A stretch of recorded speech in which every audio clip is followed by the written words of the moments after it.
Good morning. It's 9 o'clock and we will begin. We've got our full complement of the board here today, except for Janet Ayers. Janet is on the phone with us. Welcome, Janet. Can you hear us? I can. Thank you. Okay. Janet, we're pleased that you're with us. We need to, first of all, introduce several new members of our board. The first that I'm pleased to introduce is Allison Chancey. Allison is a second grade teacher at Bradley County Schools, Oak Grove Elementary School in Cleveland. She's currently teaching second grade. She's been a first grade teacher. She's been involved in special ed, started out as special ed teacher, so forth, and has more than 30 years of experience in the classroom. So, Allison, we're pleased to have you with us. She's currently involved in teaching Common Core, and we're learning all about the challenges associated with that. So, Allison, we're pleased to have you on the board. We also want to welcome our new student member to the board. This is Katie Mitchell. Katie is a senior at Houston High School in Germantown. She's had a number of honors, recognitions as part of her school, but she is currently serving as the student government president in her high school. So, Katie, we're pleased to have you on the board. Welcome. We also want to introduce, it sounds like we're going to spend all day introducing folks here, but a new member of our staff. This is Joanne Collins. Joanne is an intern law clerk on our staff. She is a graduate of Vanderbilt Law School and Notre Dame University, and she just recently passed her bar exam. So, Joanne, we're pleased to have you on the working with our staff. Great. You got a lot of ACC and SEC football fans around here. We won't hold Notre Dame against you too long, but that may be a liability as we get into football here. Yeah. Okay. Also, want to recognize a teacher that we have with us, and I've lost my note. There they are. We're pleased to have Allison Click with us today. She is the 2013 Tennessee Teacher of the Year. She's a third grade inclusion teacher at Richland Elementary School in Memphis, Tennessee.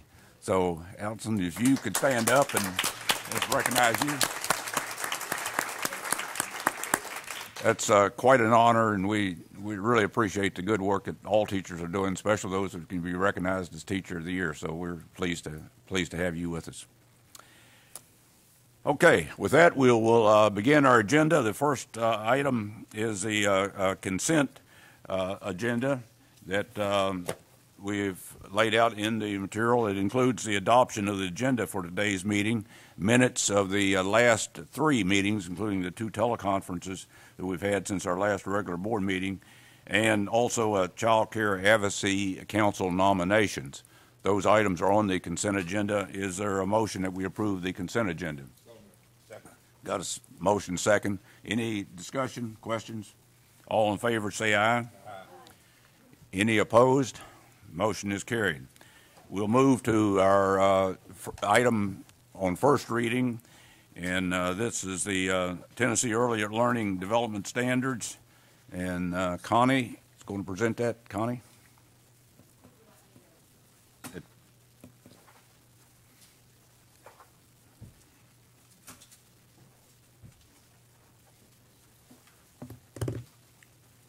Good morning. Good morning. I'm Connie Cash. I'm the Director of Early Childhood Programs in the Department of Education.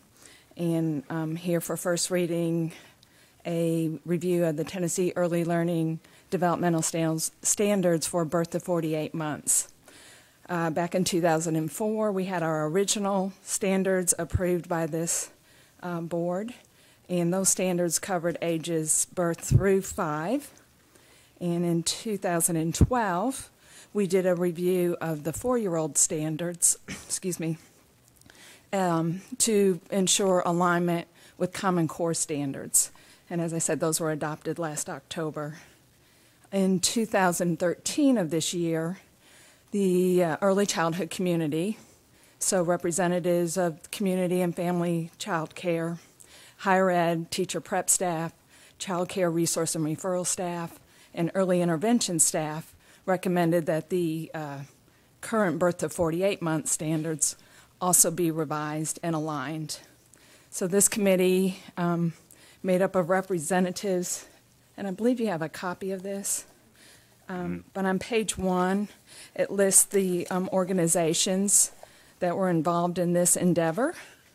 We have East Tennessee State University, Nashville State Community College, Rome State Community College, Child Care Resource and Referral, Department of Ed, State Department of Health, Human Services, the Early Childhood Training Alliance, Early Intervention System, Head Start and Early Head Start, Tennessee Voices for Children, and various family group and center child care providers, as well as Walters State Community College involved in this process.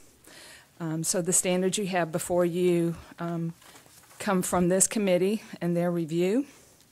The standards will be used by all regulated and licensed child care agencies as part of their STAR quality initiative.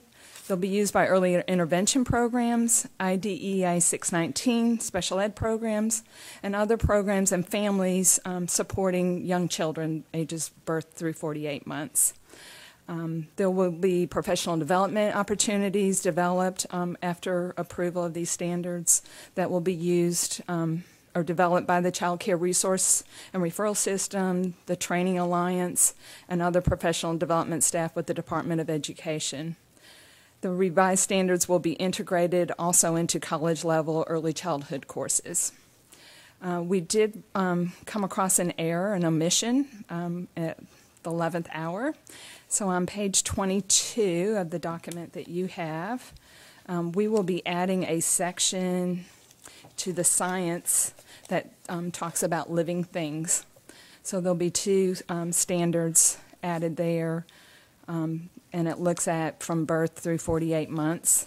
And then also on page 27, we recognize that the title should have been music for the first 2 standards, standards 1 and 2, and it was erroneously labeled as interactions and culture. So it is the Department of Education's recommendation that the board accept these standards on first reading today. Okay, thank you, Connie. Any questions? Any questions for Connie? Okay, is there a motion that we approve on first reading? So moved. Got a motion? Second? Got a second? Any discussion, questions? Okay, all in favor say aye. Aye. Any opposed? Motion is carried. Thank you. Thank you, Connie. CTE course list in board policy 3.205. Danielle. Good morning. Danielle, you know, we spent a good bit of time yesterday, I believe it was an hour or more, reviewing the CTE recommendations here. If you would talk a little bit about the process that you've gone through, but we probably can shorten your presentation from yesterday. Thank you. Yes, and I actually have shortened my comments, and so we'll probably speed through a few of these things. Okay. So for item 10B, this item revises the CTE section of approved high school courses in Board Policy 3.205. It deletes sections 12 through 19 and replaces it with the creation of sections 12 through 27, which reflects the course list by the 16 career clusters that the department moved to from 7 very broad program areas. The course list also includes the new and revised courses that are being proposed today for first reading approval, as well as the removal of courses that are being retired.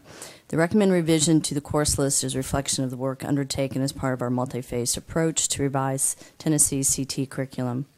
The standards for the listed courses reflect alignment with Common Core state standards for English language arts and literacy and technical subjects, and with general education standards and national industry standards, as well as a strong framework on hard and soft skills development for our students. The standards also provide greater clarity around student performance expectations for our teachers. I want to highlight that it has been recommended in this item and is also reflected in item 2C that agri-science, applied environmental science, and veterinary science would each satisfy one laboratory science credit required for graduation, and that the agricultural business and finance course satisfy the personal finance graduation requirement. The Department of Education recommends acceptance of item 2B on first reading.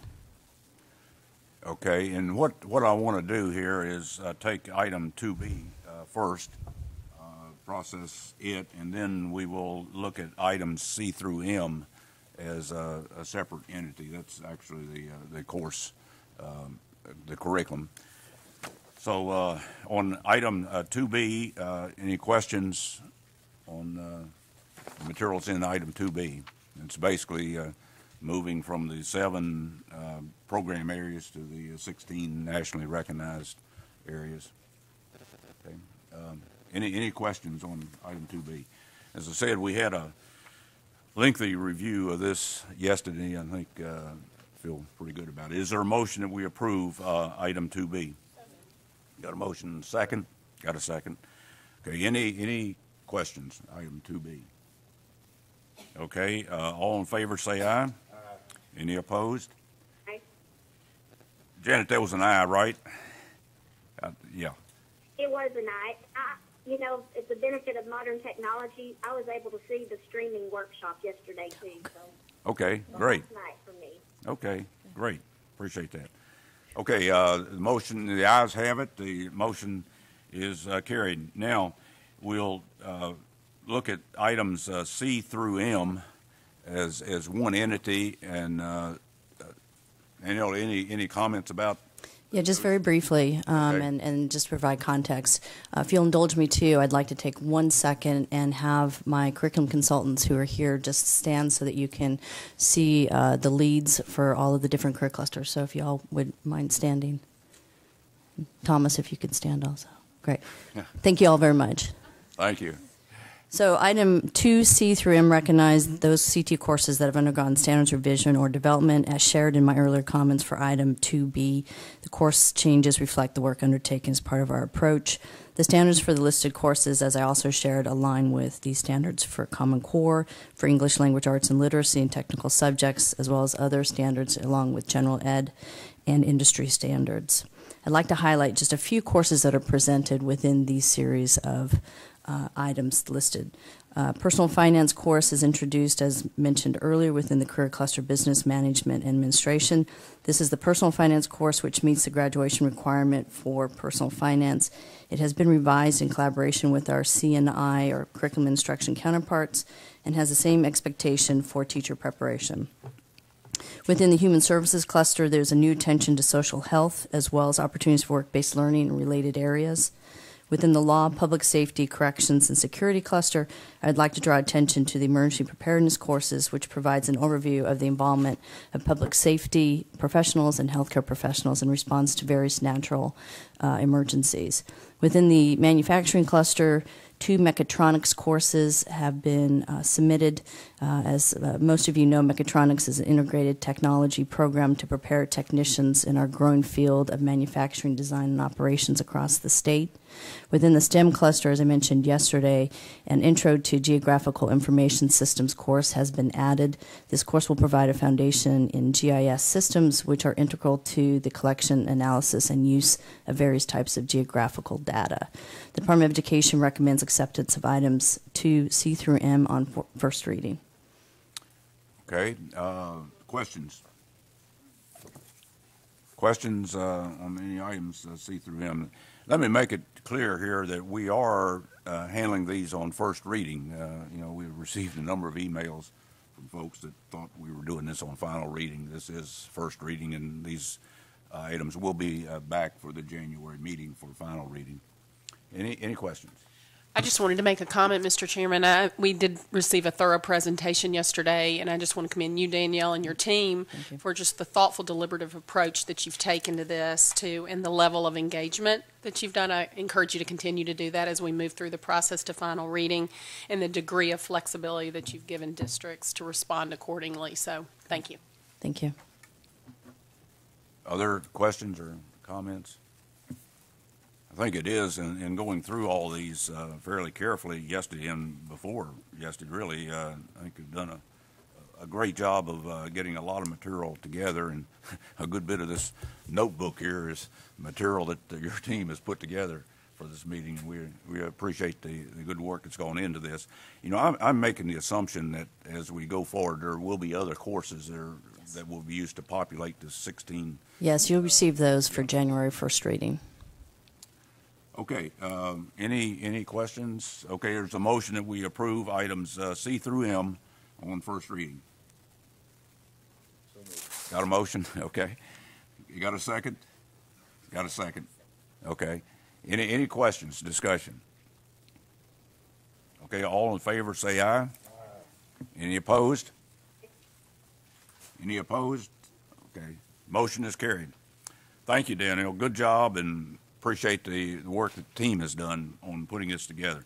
We'll now move to item N, which is the employment standards. I thought I'd stay for N. Thank you. For item 2N, the Department of Education's Division of Career and Technical Education proposes revisions to State Board of Education Rules 5020-01-02-.03 and 0520-02-04-.13. These revisions require that applicants for the occupational license be, at a minimum, high school graduates and allow for a more flexible system to count higher education degrees for industry experience.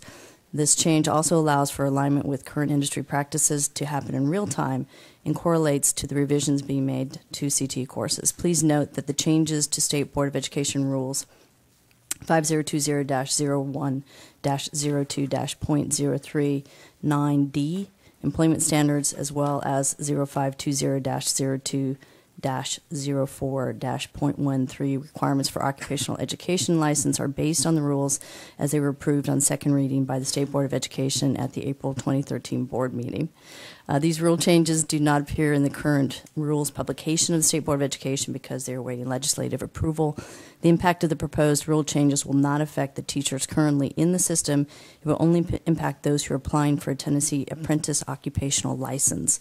We believe that these changes will allow for a higher quality of content knowledge in the related industry for the specific endorsements on the occupational license, and they will allow for more seamless entry into the required post-secondary courses required for license advancement.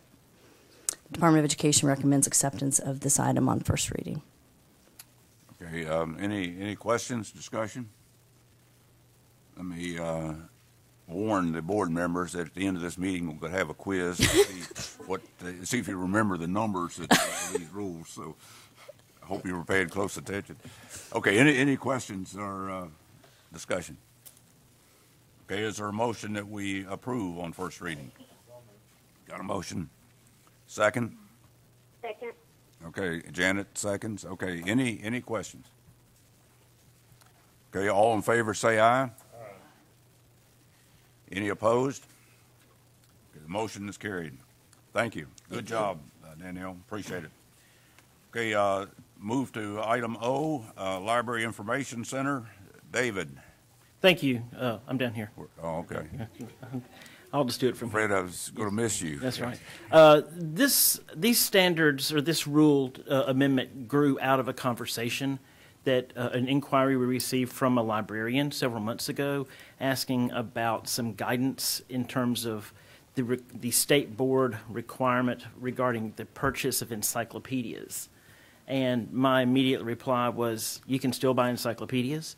And so we began having discussion about sort of the antiquated nature of our library rules as they stood, which had some language in there about how an internet collection should not make up more than a certain percentage of your overall collection. And we realized that's pretty tough to operationalize a number like that, because if you have the internet, you have everything that comes along with the internet. So I asked the Tennessee Association of School Librarians and their president, Beth Frerking, to assemble a group of librarians that was representative across the state. They have taken this on with some guidance from our office around crafting some suggestions and changes to those rules that sort of bring them into the 21st century and help operationalize what a good school library and information center should look like. The recommendations around all these comply with SACS requirements, so there's no significant change from that in terms of the numbers you see in there, but it does give a lot more latitude in terms of what kinds of things should be in a library, and it does not speak at all to types of books or have any language regarding the appropriateness of the books. That's still a decision that would not be within our purview, but just in terms of minimum staffing requirements and things like that. And I'll happily answer any questions you might have. Okay, questions for David? David, I guess, in looking at these, I was a little bit surprised that there still is a heavy focus on number of items and the age of the items in this digital world that we're now in. It seems like we haven't gotten quite there yet on these guidelines, but is any comments? I don't disagree with you. I will just tell you that there are some limiting factors regarding some other compliance aspects for school approval and not approval but accreditation that are they're an aspect of that. I think it's tough to have a fully digitized library and still meet some other aspects that are currently out there. Okay, Mike? So if the accreditation is the issue, here, you buy a hard copy, it's going to be obsolete as fast as information is changing today, as knowledge is changing today. If there's some regulation, wouldn't we be better to start to focus on changing that regulation to reflect the way the world is today? Mr. Edwards, that's not our regulation, however. That would be a regulation with the Southern Association. And so if the Library Association wanted to begin to reach out to that organization and say, we believe that in the 21st century, media centers should look very different than they do today, or if they feel like from a local standpoint that they still need a lot of books on the shelves, we wouldn't want this to hem them up either way, these rules. Okay. Well, I don't know. I don't think that was the answer you wanted. Tale of Two Cities is going to be pretty static. Information that is, man alive, we used to buy encyclopedias, and it was thought to be the entire body of knowledge for a general consumer, and today this thing is blown by that. I'm not opposed to this. I just think that the Southern Association ought to hear from someone, if not everyone, that's pretty archaic.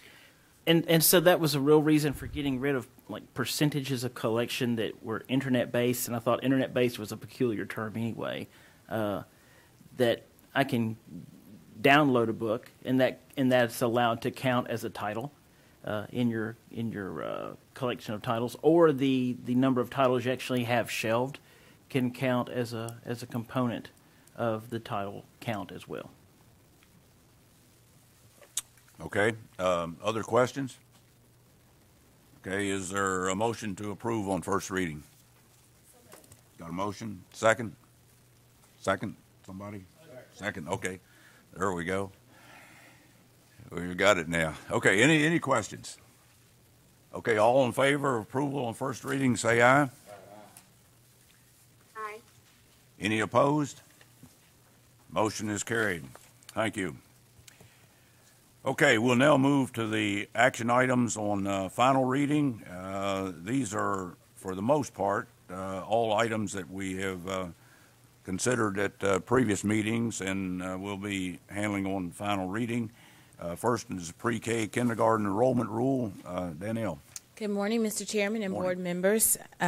This rule change involves the date of kindergarten enrollment and pre-K kindergarten enrollment for non-public schools as a result of Public Chapter 85 and 991. I met with the non-public schools advisory council yesterday, discussed it with them. They see no issues with this, and basically it requires the non-public schools to also have the same enrollment cutoff dates that public schools do for pre-K and kindergarten. Okay, any questions for Danielle? Okay, is there a motion to approve on final reading? Got a motion? Second? Any questions? Okay, this requires a roll call vote. Phyllis, if you could call the roll, please. Ms. Ayers? Aye. Ms. Chancellor? Aye. Mr. Edwards? Aye. Ms. Perry? Aye. Mr. Roberts? Aye. Dr. Rogers? Aye. Mr. Ralston? Aye. Ms. Sawyer? Aye. Dr. Wright? Aye. Ms. Mitchell? Okay, the ayes have it. The motion is passed. We'll next move to item B, which is the textbook commission rule. And Daniel, you've got that one also. Yes, this rule change adjusts the bond amounts required of publishing companies to allow for smaller publishing companies to participate in the state's bidding process for textbooks. Okay, is there a motion to approve? A motion, second? Second. Got a second? Any questions? Okay, this also requires a roll call vote. Phyllis? Ms. Ayers? Aye. Ms. Chancellor? Aye. Mr. Edwards? Aye. Ms. Perry? Aye. Mr. Roberts? Aye. Dr. Rogers? Aye. Mr. Ralston? Aye. Ms. Sawyer? Aye. Dr. Wright? Aye. Ms. Mitchell? Okay, the ayes have it. Motion is passed. Thank you, Danielle. Next is item C, the approved high school courses for mathematics. David.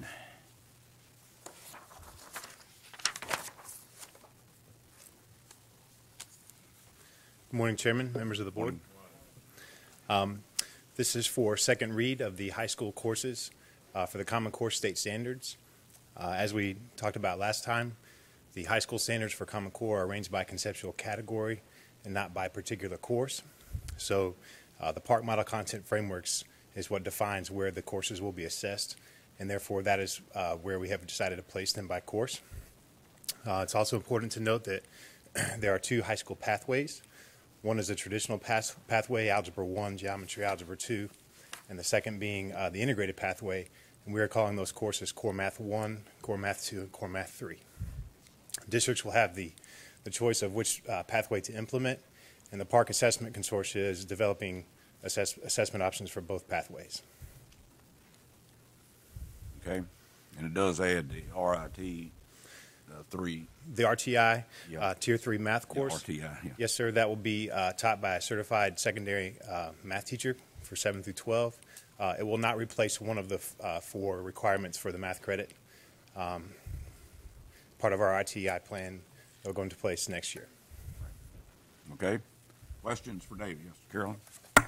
David, I did not recall seeing this finite senior math course last time, but maybe we talked about it and I just forgot.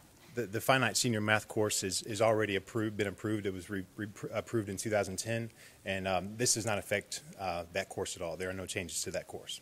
But the note said that it's not developed yet. Is that what I read? It's under development? It has already been developed. It has. Yes, ma'am. Okay, other questions?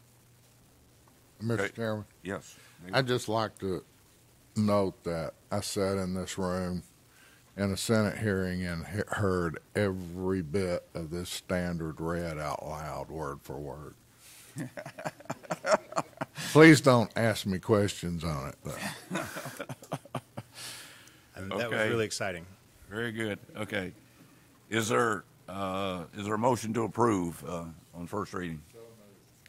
I'm sorry, on second reading, final reading. Okay, got a motion, second? Got a second. Any questions? Okay, all in favor, say aye. Any opposed? Any opposed? Okay, the motion carries. Thank you, David. Appreciate it. Okay, next is item D, approved high school courses for English language arts. It's a similar item. And Tammy? Good morning. This is for the RTI, English Language Arts Intervention Tier 3 course, very similar to the math course for RTI Intervention that David just mentioned. And so I'll give you just a brief description of those courses, and the same thing would apply for the math and the English Language Arts. So these are for 9-12 high school courses. They're elective courses, so they will not replace the 4 credits required, the 4 English Language Arts classes that are required. It would be an additional elective for students. These RTI intervention courses are for Tier 3, and they follow Component 4 within the RTI manual. So these courses are based on students' individual needs, so their specific area of skills deficits, and so the course will be designed for small groups and individual students.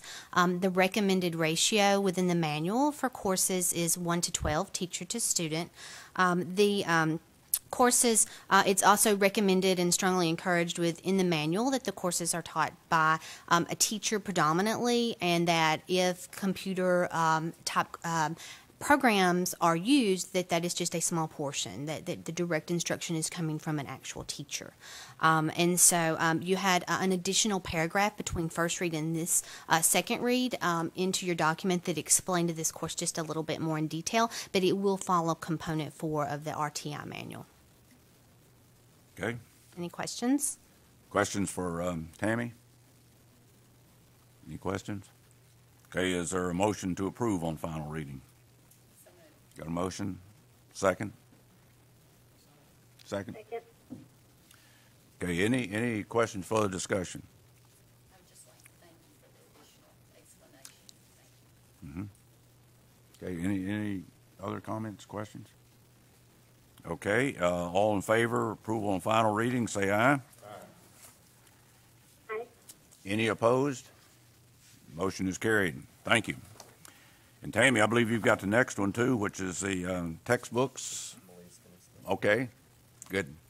Good Got a morning. substitute here, last minute. Okay. We bring before you today the final list of the social studies textbooks. Consistent with Tennessee Code, it is the duty of the Textbook Commission to prepare a list of standard edition textbooks for approval by the State Board of Education for use in public schools of the state. A list of at least 4 books in each subject and grade shall be listed, if available, and of sufficient merit to warrant being listed. This list shall be published in accordance with the rules, regulations, policies, and procedures of the State Publications Committee. And if you will permit, I just want to walk briefly through the process of the review of this particular set of social studies textbooks. October 2012, the Textbook Commission adopted a timeline for the review of the textbook social studies textbooks, and there was a call for reviewers for Section 4, the social studies K-12 textbooks.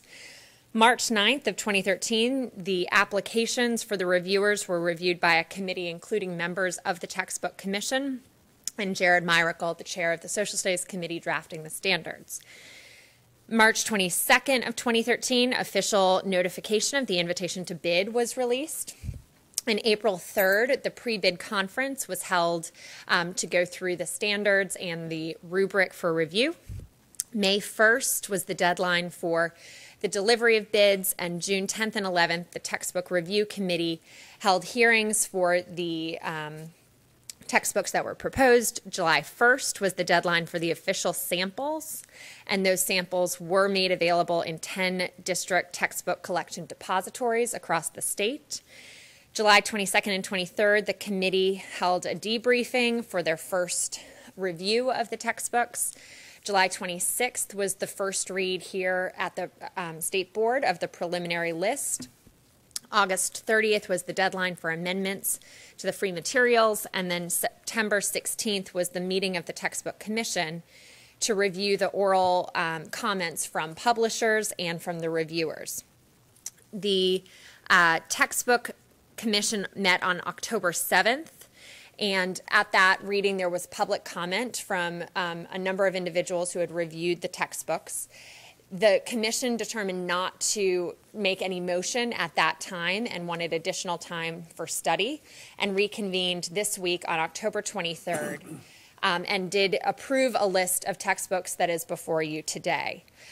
This list removed one title from the original list from the reviewers, and the textbook commission also voted to make public all of the public comments that were submitted on this round of textbooks. The textbook commission also desires us to indicate in the cover letter that there is a waiver process if districts choose to adopt textbooks that are not on this list, and we will notify districts of that process. This list is brought before you today with a recommendation to adopt. Okay. Questions? Any questions concerning the process? You know, this is I guess a very similar process that we've gone through before. We really expect the textbook commission to go through this in a very thorough manner and to review these lists and bring it to us. It's also, I think, important to note that the local systems are the ones that really decide on which of those textbooks to adopt. And what we're doing is providing a list, including the ability to add other books if the locals choose to do that. So it's important to recognize that the local systems do have the final decision in which textbooks they actually use. Any questions, Mike? Do we have any understanding why those that are digitally supplied generally cost more than the ones that are hard copies? Pricing is reported, but it is not studied in aggregate, so we don't have information to be able to share on that point. Generally, what I hear from publishers and from districts is that they are supplying the same content that is in the hard copy form in digital form. Yeah, and you would think that by doing so, they would be able to do it at a lesser cost rather than at a greater cost. Mike? Let's, if you can, next year, press them to explain that differential. Kevin? I wanted to note a couple things. So first of all, your point is exactly right, Mike, and I hope that the bond piece that you all voted on earlier will actually help a little bit, because more competition would go a long way towards impacting the pricing when there are only, the same people at the table bidding every time. You don't see the prices change that much. That'll be one help. But there are probably other structural changes that are needed to the textbook process. I mean, it's 2013, and what kids are lugging around with them looks a whole lot like it did probably in 1913, and there are a bunch of reasons for that. So the process has some structural flaws. I think what the commission did was really, really solid work in under the circumstances of our current process. The Senate is going to have a hearing on textbooks early next month to hear some people's concerns, but there are various people who have concerns with the process, which is a legislative issue, and one of the end outcomes is we have kids lugging around huge textbooks from the same publishers that are way too expensive, and there aren't a lot of options available. If there's anything this body is authorized to do to help that process move along, please advise us. There are two things that the commission asked us to do that are relevant to this. One, these are both applicable for the math process, which is the next review process we will take on. The first is that they asked that districts have the ability to submit bids. So in addition to publishers putting forth curriculum, districts can put forth a curricula that can be reviewed as part of the content process. That was voted on and approved by the commission. The commission also asked us to study the impact of moving to electronic submissions for the review process.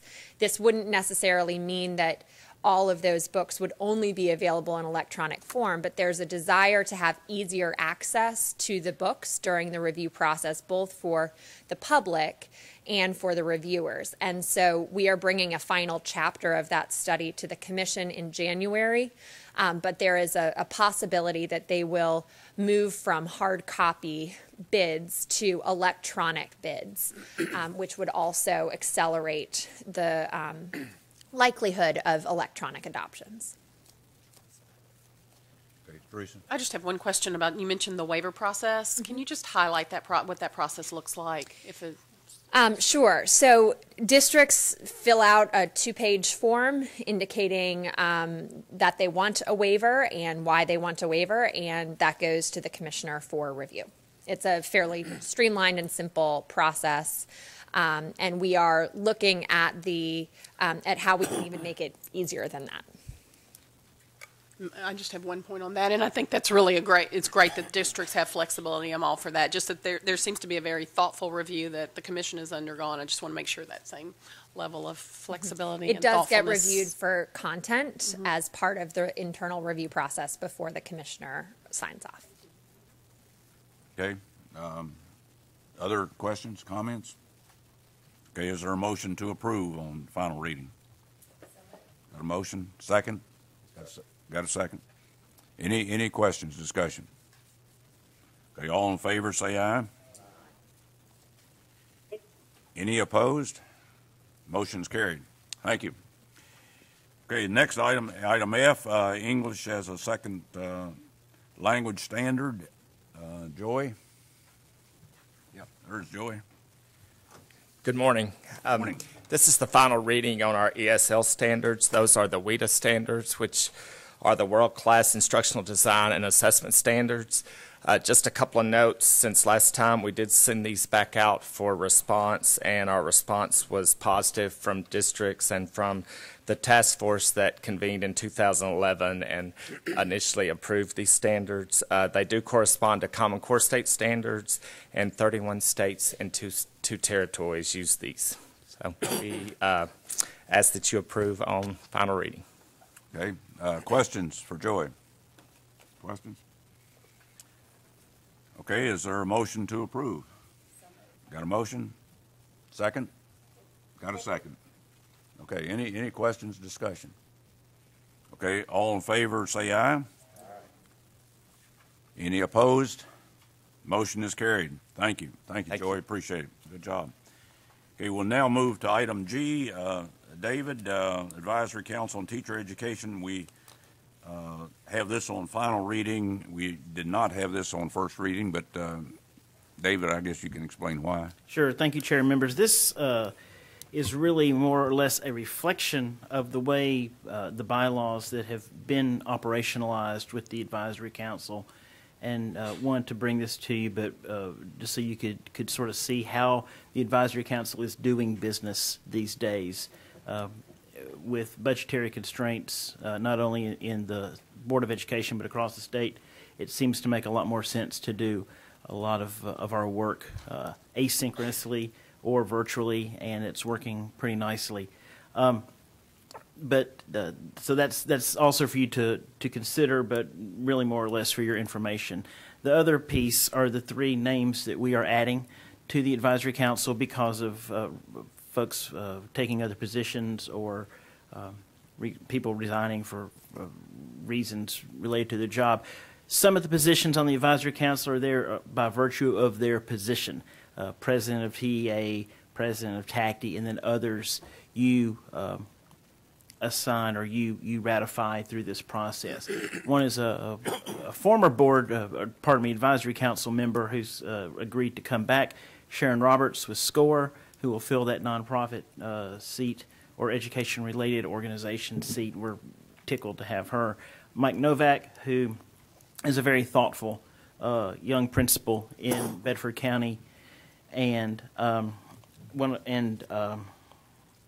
Marion Sparks, who will help us immensely. We've desperately seek guidance continually from folks in the HR world related to teacher licensure and certification, and she's in Wilson County and has agreed to serve. So put these names and bylaws before you and answer any questions you have.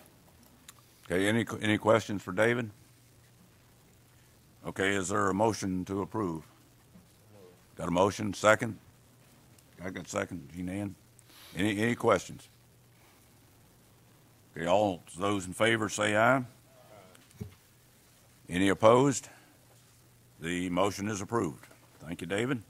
Okay, we'll now move to teacher and principal evaluation policy. Sarah?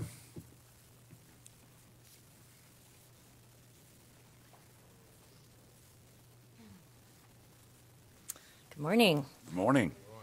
This item is fairly straightforward. It's before you on first and final reading. And as you may recall, in August 2012, the board approved several revisions to the teacher and principal evaluation policy 5.201. And in doing that, there were 3 paragraphs that were inadvertently omitted when those changes occurred back in August 2012. And so this item is simply to reinstate those 3 paragraphs.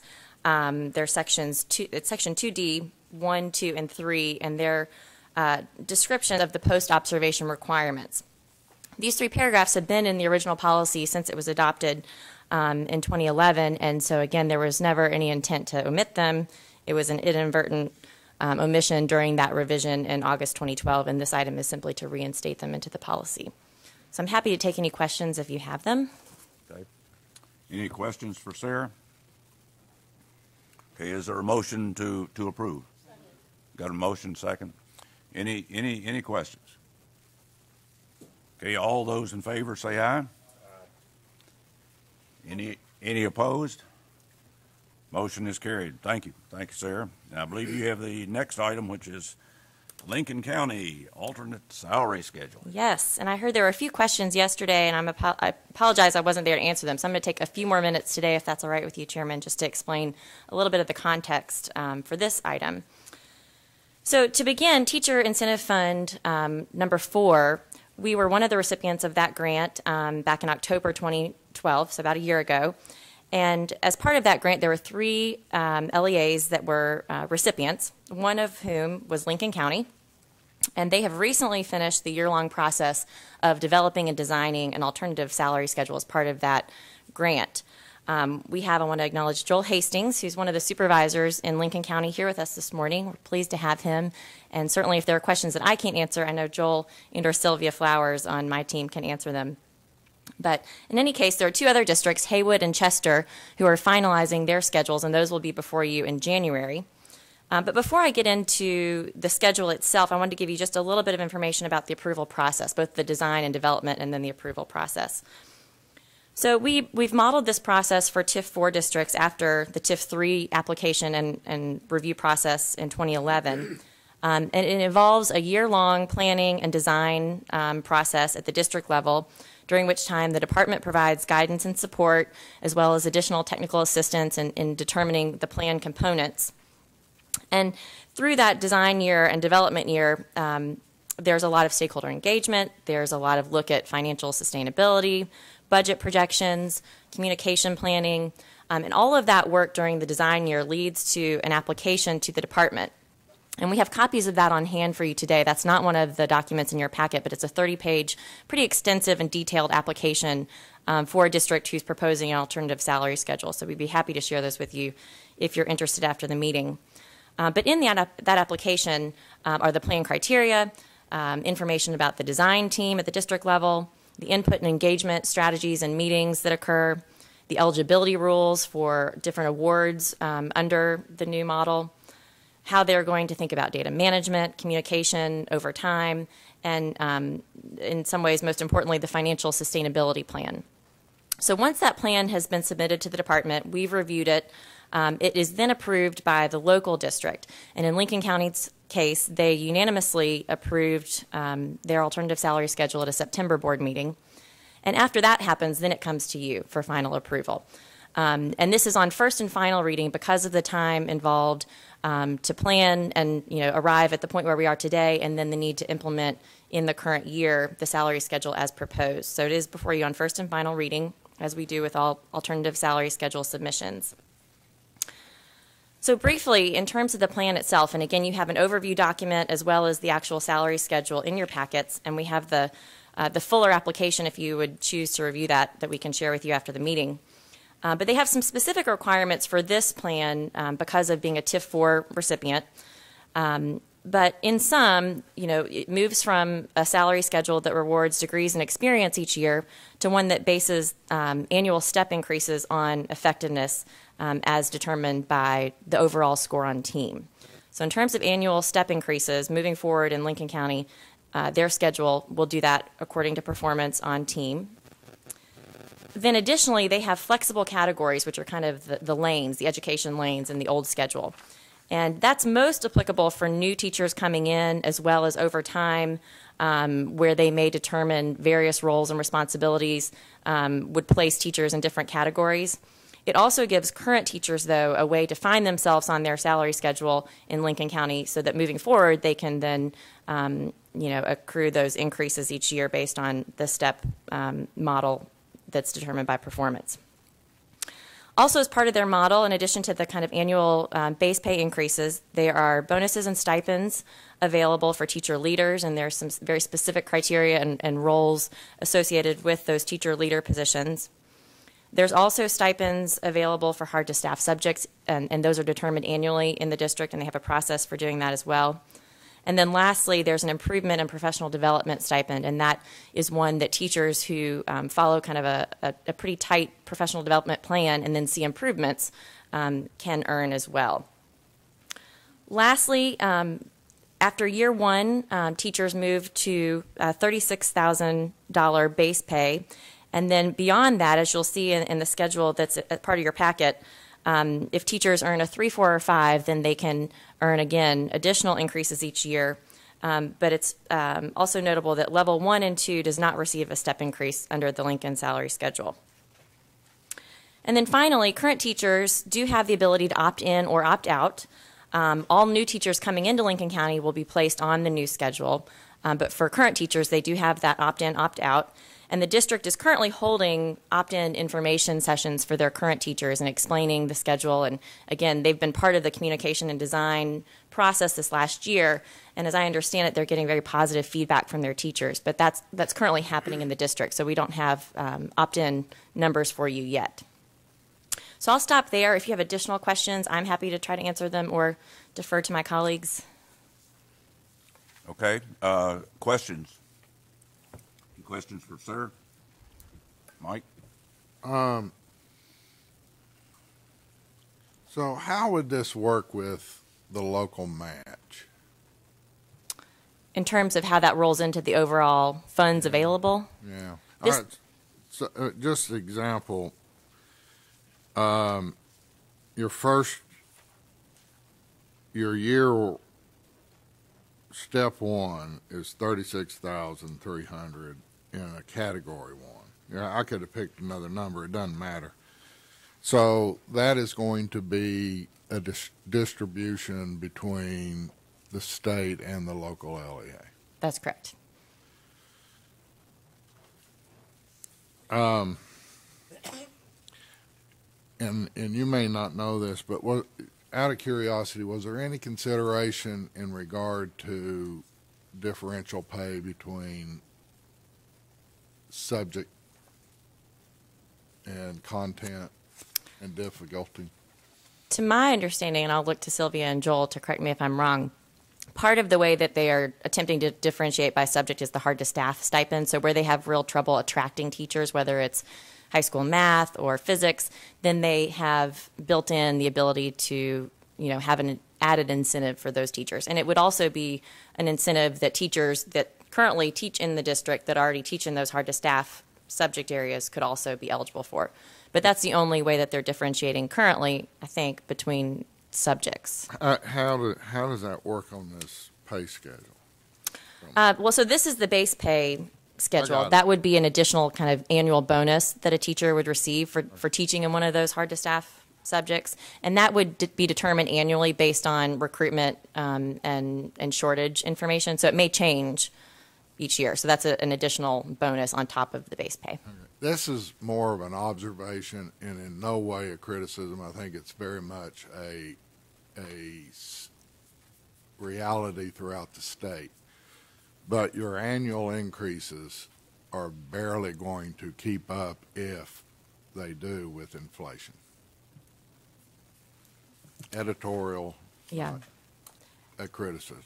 Well, and I think, one of the ways that we are attempting to work with districts is, certainly within their budget constraints. I mean, you have to use the money that's available. Though I think there's some real innovative and creative thinking beginning to happen in districts about how they might recoup additional dollars that aren't currently used for salaries to kind of have additional funds available. But you're right. I mean, within current budgets, it's limited in terms of what you can do each year. My assumption, though, would be that you'd be looking at this same schedule or the same process in future years and probably be increasing it to some extent to recognize inflation. I'm assuming that's right. Yes, indeed. Okay. Other questions? Okay, well, we certainly appreciate the good work on this. One of the things that I'm very interested in, I think this board is very interested in, is differentiated pay, and we're very pleased that some of these schedules are coming forward, and we hope that we'll be seeing others. We hope that we can learn from the experience of this one and the ones that are already out there, and really develop a good process for having alternative pay schedules. I think we have to get there if we're going to do some of the other things we're talking about in terms of getting teachers appropriately attracted and appropriately paid for the work that they're doing. Very good. Is there a motion to approve this? So moved. Got a motion? Second? Okay. Any questions? Okay. All in favor say aye. Any opposed? Motion is carried. Thank you, Sarah. Thank you. Okay, Danielle, renewal of teacher license policy.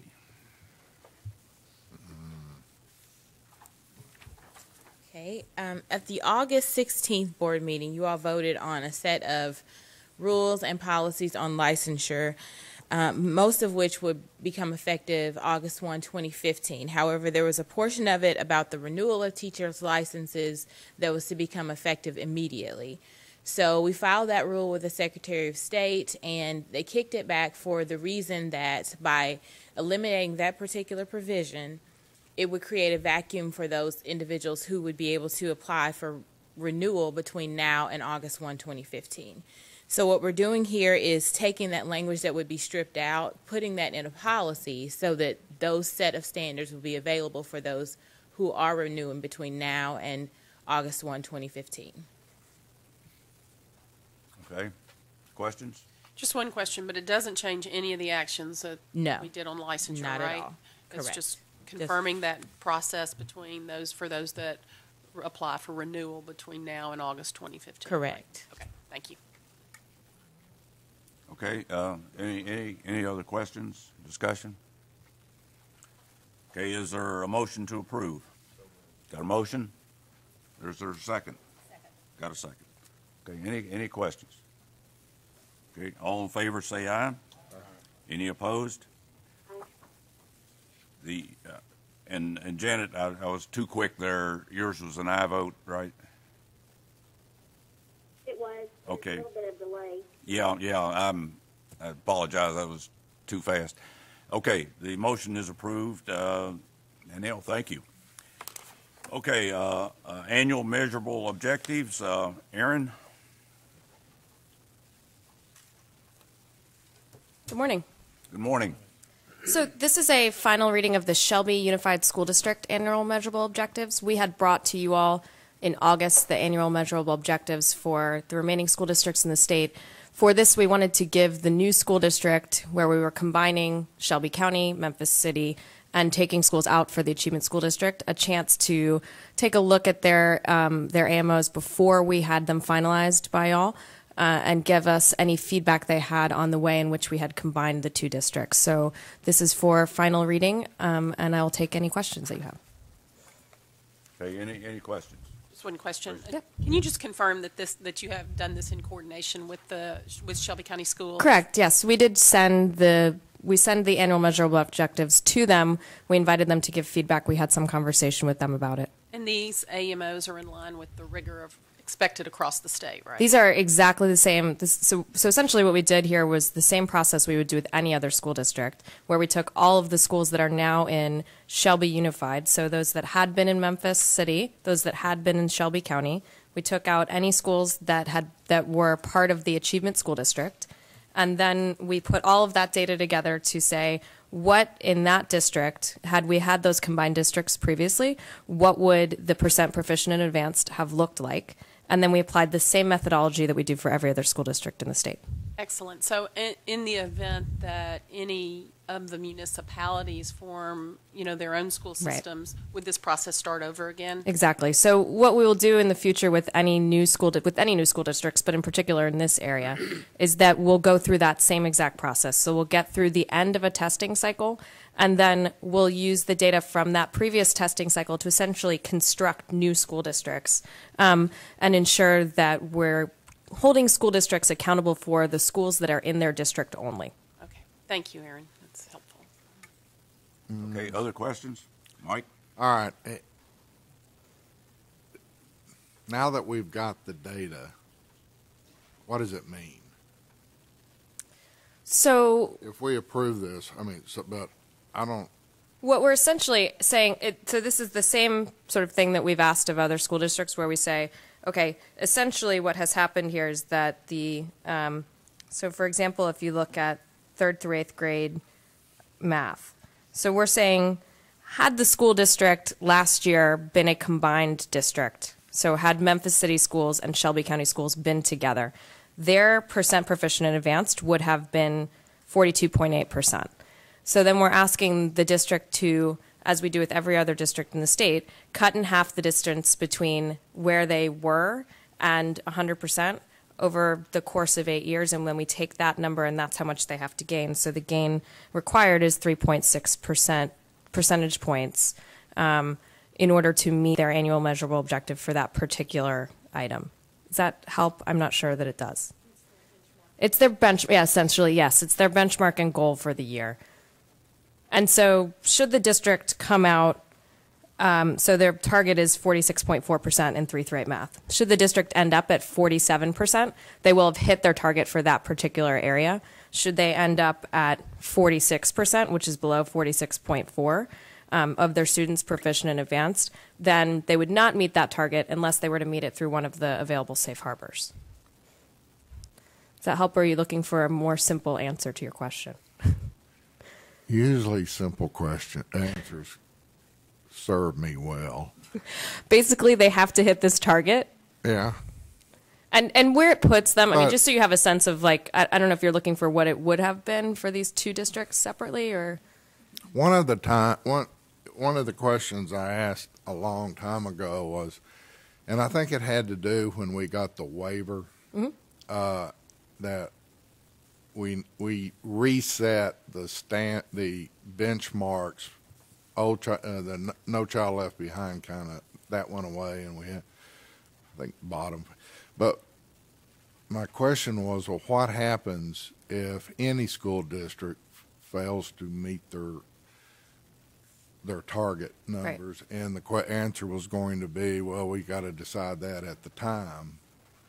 Yeah, more or less what we do, if a district ends up, so we have essentially 4 categories that a district can fall into at the end of the year. Exemplary, which is those districts that hit more than half of their targets in achievement and in the gap closure. And I'll go to the other ones first and then come back to intermediate. Intermediate, which essentially means you don't end up in one of the other categories. In need of improvement and in need of subgroup improvement. In need of improvement means that you have probably missed more than half of your targets in both achievement and gap closure. In need of subgroup improvement means that you actually might have hit targets in achievement, but you've had students that are not making any improvement or are going backwards among a particular subgroup of students. And essentially what we do is to make a public announcement of that as we make those determinations at the end of August. And then that information also becomes part of the annual report card when we release that, and is publicized at that time as well. So then we, through the core offices, what they do is to actually engage more substantially with those districts that are in need of improvement or in need of subgroup improvement in some way. That involves a process of having to do a particular plan around the elements that they're struggling with, and then extra resources to try and help with those particular areas, either a particular subgroup or a particular subject across the board. I get it. Okay. Okay, other questions? Okay, is there a motion to approve? Got a motion, second? Any questions? Okay, all those in favor say aye. Aye. Thank you. Any opposed? Motion is approved. Thank you, Aaron. Appreciate that. Let me just make a editorial comment here. I think this AMO process is a great process, and it it looks at a school where they are and identifies where they ought to be targeting on being 1 year later. So I think it's a great process. The thing that I'd like to see us do is have a similar process for ACT college readiness benchmarks. So that you could for a system you could identify. Starting with where they are, where they could possibly be, or where they should be next year if they're making progress on getting to the ACT college career readiness benchmarks that we're talking about. So I don't know whether we've done any work, and it would have to be a slightly different process. I recognize that, but if we could do the same concept, I think it would be real helpful in identifying an ACT target for systems to be working toward. Just one thing to note is that our waiver runs out at the end of this school year. And so the U.S. Department of Education has been working on a process for applying for new waivers. And they're still trying to figure out what that process is going to look like. But both is the fact that our waiver runs out. There's also the fact that in 2014-15, we moved to a new assessment. And so we need a new system for development of AMOs during that year anyway. And so that's something that we've been putting some internal thought on. We'll be working with school districts on, and then ultimately in the winter or spring are going to have to put through the U.S. Department of Education's process. But I think the ACT thought is one that we can definitely consider as we move through the process of getting a new waiver. Great. Appreciate that. Okay, we'll now move to charter school appeal items. And Gary? Thank you, Mr. Chairman. The first item is for the Scholastic Academy of Logistics and Transportation, or shortened to SALT. The SALT charter school's initial application was received, reviewed, and denied by the Shelby County Board of Education. They amended and resubmitted their application. It was reviewed and denied, and then SALT Charter School appealed that denial to the state board. We held a hearing down there in Shelby County on September the 30th. When you look at the process, the Shelby County employs a rigorous screening process, and they use the principles for quality authorizing of the National Association of Charter School Authorizers as their basis. They also use the Department of Education scoring rubric as a guide, and the application is looked at in 4 domains: academic plan, design, and capacity, operation plan and capacity, and financial plan capacity, and the application has additional attachments. It is recommended for approval to be recommended. The Shelby County Board of Education applicants must meet or exceed all the criteria in all 4 areas. And on the initial application, they did not meet the standard in 1 and partially met the standard in 3. After reviewing the amended application, they did not meet the standard in 2 and partially met the standard in 2. If you move forward into conclusion, the state law requires that when a board approves a charter application, that application must be in the process where it would be ready to sign a contract for them to move forward. And so the application needs to be pretty well done and ready to be implemented. And at the hearing, it was pretty obvious that there was a lack of attention to a lot of detail in this application that needed to be there for them to be considered to be ready to implement. And for that reason, I do not believe that this decision to deny of the SALT application was contrary to the best interests of the students, of the district, or the community, and I recommend that the state board affirm the decision of the Shelby County Board of Education. Okay. Is there a motion to approve Gary's recommendation? Got a motion, second? Got a second? Any questions? Discussion? Any questions, discussion? Okay, it requires a roll call vote. Phyllis? Ms. Ayers? Aye. Ms. Chancey? Aye. Mr. Edwards? Aye. Ms. Perry? Aye. Mr. Roberts? Aye. Dr. Rogers? Aye. Mr. Ralston? Aye. Ms. Sloyan? Aye. Dr. Wright? Aye. Ms. Mitchell? Aye. Okay, the ayes have it. The motion carries. Okay, Gary, the next one. Impress Charter School, again, their application was reviewed and recommendation to the Shelby County Board was to deny it, and they did. The charter applicant amended and resubmitted July 25th. Again, it was reviewed by the review committee and recommended denial, and the Shelby County Board unanimously voted to deny the application. We received the appeal on August 28th, and looking at the results of their review on the initial application, they did not meet any of the 4 areas. They does not meet the standard. And looking at the results from the review of the amended application, it was rated as does not meet the standard in all 4 areas. When we look at the details that's there are several areas that were missing. Due to these missing pieces and inconsistencies in the application, I don't think that the denial was in the best interest against the best interest of the children of the district or the community, and I recommend that the state board affirm the decision of the Shelby County Board. Okay, is there a motion to approve Gary's recommendation? Got a motion, Jean Ann, second, Lonnie. Any questions? Okay, Phyllis, if you could call roll, please. Ms. Ayers? Aye. Ms. Chancey? Aye. Mr. Edwards? Aye. Ms. Perry? Aye. Mr. Roberts? Aye. Dr. Rogers? Aye. Mr. Ralston? Aye. Ms. Sloyan? Aye. Dr. Wright? Aye. Ms. Mitchell? Aye. Okay, the ayes have it. Gary's recommendation is approved. We'll now move to teacher revocation appeal item, and Christy Ballard, is that correct, Christy? Mr. Chairman, shall I present from here? The case you have before you is for Milton Birchfield III, docket number 07.01-120814J.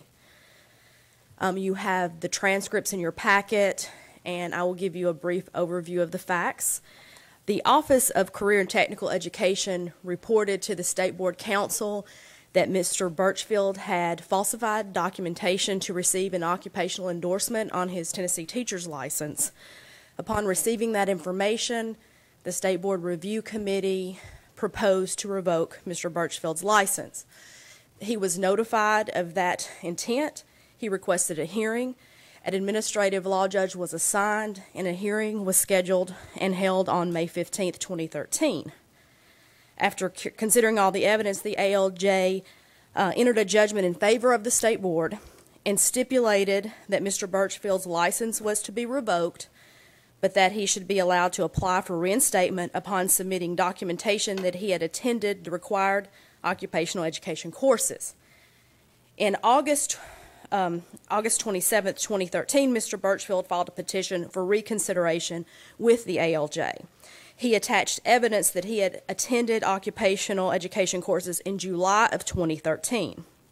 That petition for reconsideration was denied. And when the judge denied the petition, it was stated in the order that respondent's teaching license was revoked based upon acts and omissions which occurred years earlier. Educational courses taken in July 2013, several weeks after the conclusion of the contested case hearing of this matter, are not relevant to the acts omissions asserted at the May 15, 2013 hearing.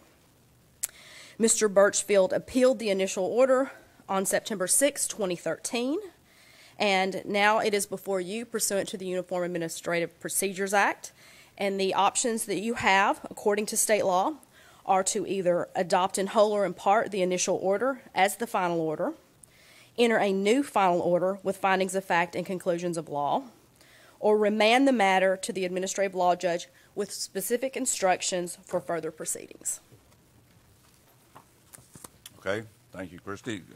Questions for Christy? Any questions, Mike?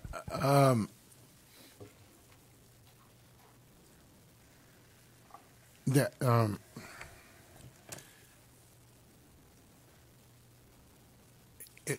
trying to say something that I don't want to regret.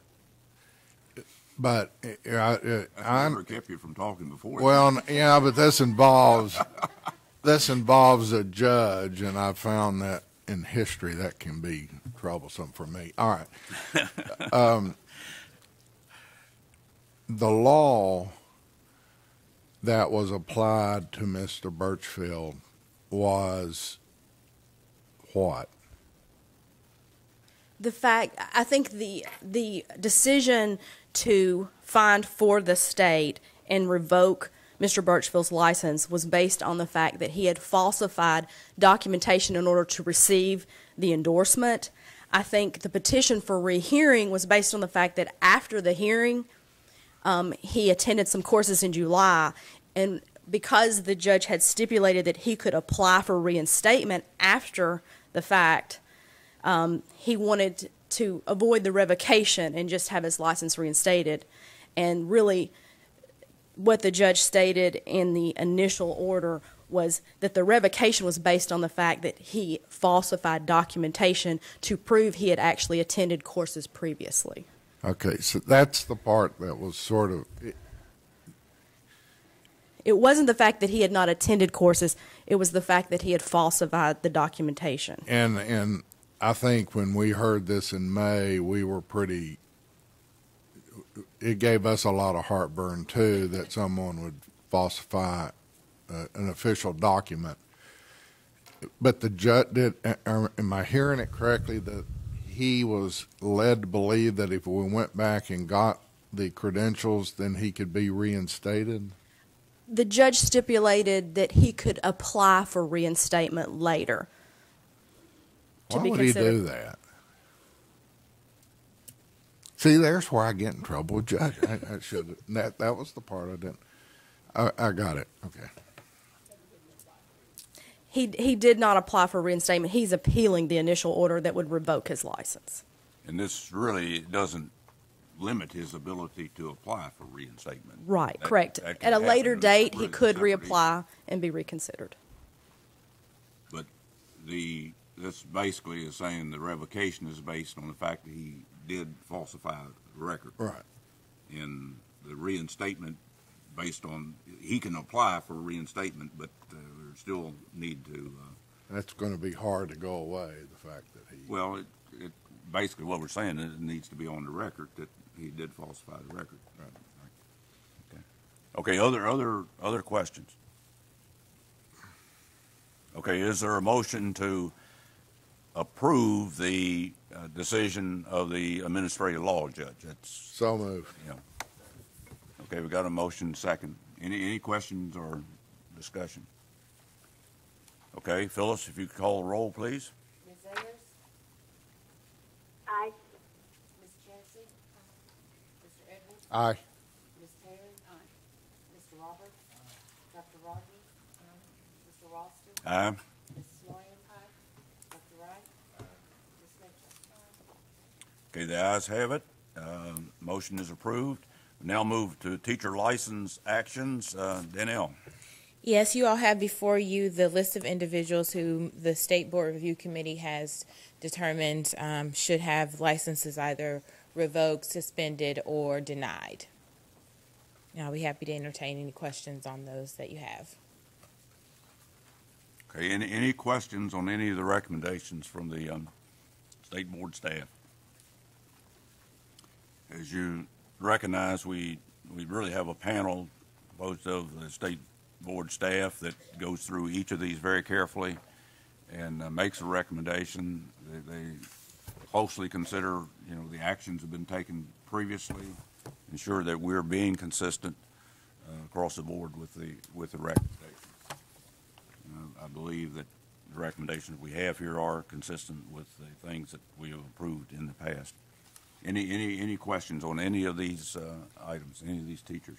I have a general question. I just wondered, Danelle, are we is this the last go-round of these praxis cases?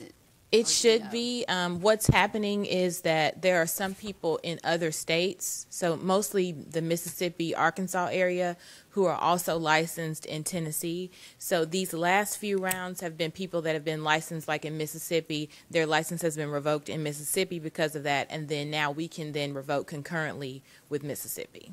So I suspect that this will be probably the last that you'll see of it, but there may be one or two still lingering. And I think that I've spoken with the district attorney who's been working on all these, and I think there may be one or two that he's still processing, doing judicial orders for, and so we'll be waiting on those. But I think this should be the last of those. Okay. Any questions? Okay. Is there a motion to approve the recommendations A through W? So moved. Got a motion? Is there a second? Got a second? Okay. Any questions? Okay, Phyllis, if you could call the roll, please. Ms. Ayers? Aye. Ms. Chanson? Aye. Mr. Edwards? Aye. Ms. Perry? Aye. Mr. Roberts? Aye. Dr. Rogers? Aye. Mr. Ralston? Aye. Ms. Swain? Aye. Dr. Wright? Aye. Ms. Smith? The ayes have it. Those actions are approved. Before we adjourn, let me just make a brief statement on the on teacher license issues. I think everyone here knows that at the August meeting we approved a plan that would require teachers to have something above ones in order to have their license renewed. In fact, basically the thing we approved was that they would have to have 3 years, would need at least a 2, or in 3 years, if they had more than more than 2 or more ones, that we would not renew their license. We've received, we delayed that decision for basically a year to give us time to study this situation. We have received lots of feedback from teachers, from principals, from superintendents, from legislators concerning this action. The thing that we have received back mostly is just concern about the action we have taken. I think everybody recognizes that we have got a problem out there, that we do have teachers who are in the classroom who should not be in the classroom. This is a limited few, but we do have that situation. And also that the current systems that are out there are not addressing these situations adequately. So the concern that we have is we hear all kinds of comments about not liking the proposal we put on the table, but we're hearing no solutions, no alternatives to the proposal, the plan that is on the table. So what we have asked the staff to do is to work closely with the department, with TEA, with PET, with TOS, with the School Board Association, to look at the options that may be available to address the problem that we have. So we're expecting that the staff would work with these groups and that they would come back to the January meeting with some options to look at how we can address the problem with something other than the plan that we have on the table. I just want to assure everyone that we want to be diligent in this year that we have to look at other options and see if there are other ways to address this issue. But we want to be thorough, and we want to solicit the input from the various groups that are out there to make sure that we're considering all the options that may be available. So any other comments from the board on that comment? So that's something we're going to be diligently pursuing here prior to the January meeting. Any other items? Okay. We do have a meeting scheduled for January the 31st, and then the other meetings that we got in 2014 are scheduled for April the 11th, July the 25th, and October the 24th. Very good. Appreciate you being here. The meeting is adjourned. Thank you. Thank you, Janet.